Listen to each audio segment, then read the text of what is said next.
Samantala, naging matagumpay din ang panunumpa ng mga bagong opisyal sa North Cotabato na nangako maglilingkod sa totoo nilang mga nasasakupan at pananatilihin ang kapayapaan sa kanilang lalawigan. Muli mo kaming balitaan, Angel de Viera.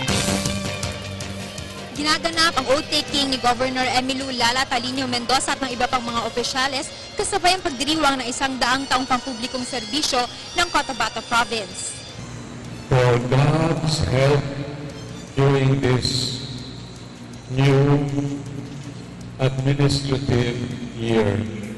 Sinimula ng nasabing seremonya ng isang mataimtim na misa ng pinangunahan ni Bishop Romulo T. de la Cruz na nangaral na maiging magpursigi ang mga mamamayan na maging blameless at ibinahagi niyang dapat ring maging responsable sa paglilingkod ng mga tao sa kanilang mga trabaho kahit nagaano man kalaki o kaliit ang kanyang katungkulan. Kasama ni Governor Mendoza na nailagay sa pwesto para sa Vice Governor ay si Gregorio Dodong T. Ipong. Binuksan ni Board Member Ivy Dalumpines na kabilang sa top 10 outstanding councilors ng Pilipinas ang 3 minutos na pagbibigay mensahe sa publiko ng nasabing seremonya at ibinanggit niya ang kahalagahan ng pagbibigay importansya sa pamilya.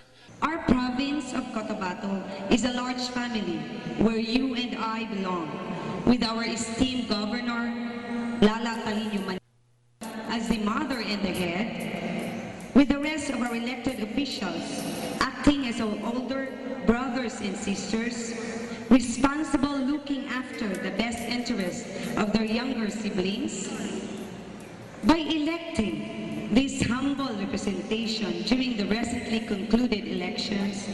5 kababaihan na nakaupo ngayon para sa makabagong termino at nakapagbiro ang gobernador na panahon na ng woman empowerment.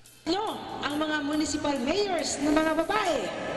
Ayan si Myra ng Kabakan, si Gigi ng Matalam at isa pang Gigi ng Arakan.